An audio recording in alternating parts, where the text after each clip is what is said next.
तो जैसा कि हमने अपनी वात पित्त कफ सीरीज शुरू की हुई है और इसकी एक वीडियो हमारी आ चुकी है, उसमें हमने जाना कि त्रिदोष सिद्धांत क्या होता है, वात पित्त कफ हमारे लिए जानना क्यों ज़रूरी है, हमारी प्रकृति कैसे बनती है और क्या इसको चेंज किया जा सकता है। तो इसी सीरीज़ में आज हमारी ये दूसरी वीडियो है और इस वीडियो में हम जानेंगे कि वात पित्त कफ आखिर क्या होते हैं, ये किस प्रकार बनते हैं और वात पित्त कफ के कार्य क्या क्या होते हैं। हमारा शरीर हम सभी जानते हैं 5 महाभूत तत्वों से मिलकर बना होता है। पृथ्वी, अग्नि, जल, वायु, आकाश, ये 5 महाभूत तत्व हैं। इसी से हमारा शरीर निर्मित होता है और ये 5 महाभूत तत्व ही हमारे शरीर में वात, पित्त और कफ के रूप में मौजूद रहते हैं। वात का मतलब होता है वायु, पित्त का मतलब होता है अग्नि और कफ का मतलब होता है पृथ्वी। अब आप सोचोगे कि ये तो केवल 3 ही तत्व हैं, बाकी तत्व कैसे मौजूद रहते हैं। तो बाकी के 2 तत्व जल और आकाश, इन तीनों के साथ में मिलकर रहते हैं, यानी कि ये सभी तत्व जोड़ों के रूप में उपस्थित होते हैं। जैसे वात में आकाश और वायु होती है, पित्त के साथ अग्नि और जल होता है और कफ के साथ पृथ्वी और जल, ये मिलकर बनते हैं। सीधे सीधे शब्दों में बोला जाए तो वात में आकाश और वायु तत्व होते हैं, पित्त में अग्नि और जल तत्व होता है और कफ पृथ्वी और जल तत्व से मिलकर बनता है। इस प्रकार ये 5 तत्व हमारे शरीर में विद्यमान रहते हैं और इनके गुणों के आधार पर ही वात, पित्त और कफ के जो लक्षण हैं हमारे शरीर में दिखते हैं। जैसे वायु का लक्षण है हमेशा बहना, तो ये मूवमेंट वाले काम करता है।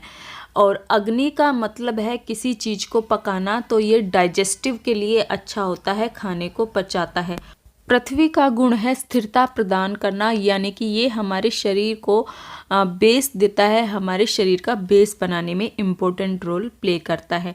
तो चलिए अब जानते हैं कि ये वात, पित्त और कफ हमारे शरीर में और क्या क्या काम करते हैं, कौन सी गतिविधि के लिए ये जिम्मेदार हैं। तो सबसे पहले आता है वात दोष। वात दोष को शरीर में सबसे ज़्यादा महत्वपूर्ण माना गया है और वात दोष के बिगड़ने के कारण ही हमारे शरीर में सबसे ज़्यादा बीमारियां होती है। आयुर्वेद के अनुसार जो तत्व शरीर में गति या उत्साह उत्पन्न करता है उसे वायु या वात कहा जाता है। शरीर में होने वाली सभी प्रकार की गतियाँ वात यानी कि वायु के कारण ही होती हैं। जैसे कि हमारी बॉडी में ब्लड का जो सर्कुलेशन होता है वो वायु की वजह से ही होता है। वात के कारण ही हमारे शरीर के एक अंग दूसरे अंग से जुड़े होते हैं। वात के कारण ही शरीर में उपस्थित सभी धातुएं अपना अपना काम करती हैं और इसके अलावा शरीर में जितने भी खाली स्थान है वहाँ पर वायु पाई जाती है। वात दोष में मूवमेंट होने के कारण ये दोष सबसे ज़्यादा शक्तिशाली माना जाता है।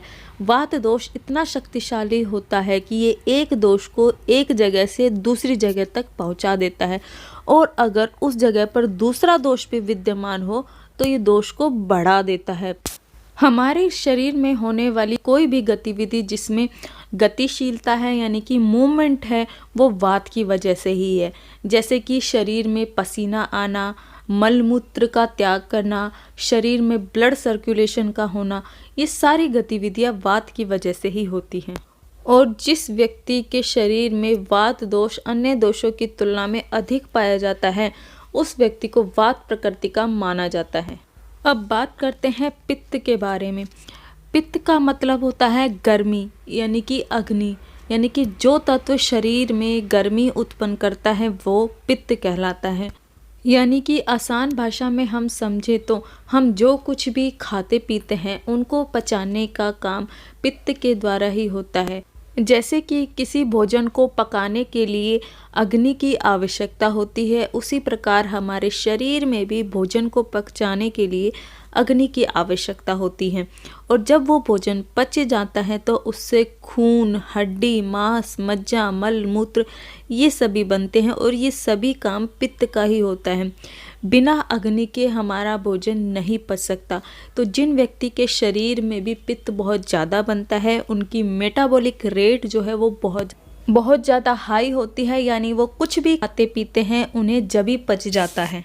पित्त दोष अगर संतुलित अवस्था में नहीं है तो इसका मतलब है आपके शरीर में उपयुक्त अग्नि नहीं है खाना पचाने के लिए।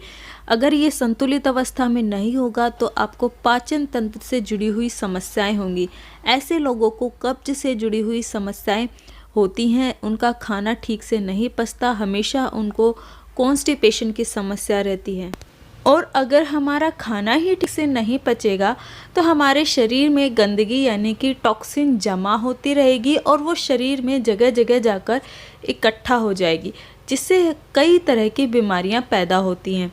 इसी वजह से हमारे शरीर में पित्त दोष का संतुलित होना बहुत ज़्यादा ज़रूरी है।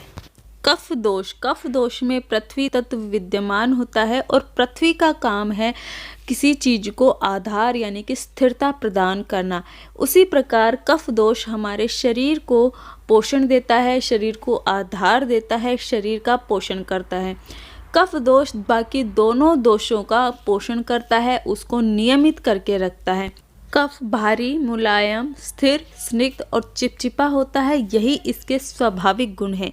हमारी मानसिक और शारीरिक काम करने की क्षमता, रोग प्रतिरोधक क्षमता, काम शक्ति, धैर्य, क्षमा और ज्ञान, ये सभी कफ के ही गुण होते हैं। जिन भी व्यक्तियों के शरीर में कफ दोष अधिक होता है उनको कफ प्रकृति वाला समझा जाता है।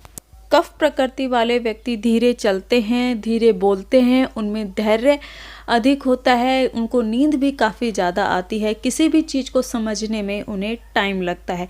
तो ये सभी गुण कफ प्रकृति के होते हैं। और भी बहुत सारे गुण का वात पित्त कफ के जो गुण हैं हम अपनी आगे आने वाली वीडियोस में देखेंगे। तो आई होप मेरी ये वीडियो आपको पसंद आई होगी। आप वात पित्त कफ को समझने के लिए हमारी ये सीरीज़ ज़रूर देखिए। मिलते हैं अपनी अगली वीडियो में, तब तक के लिए नमस्कार, धन्यवाद।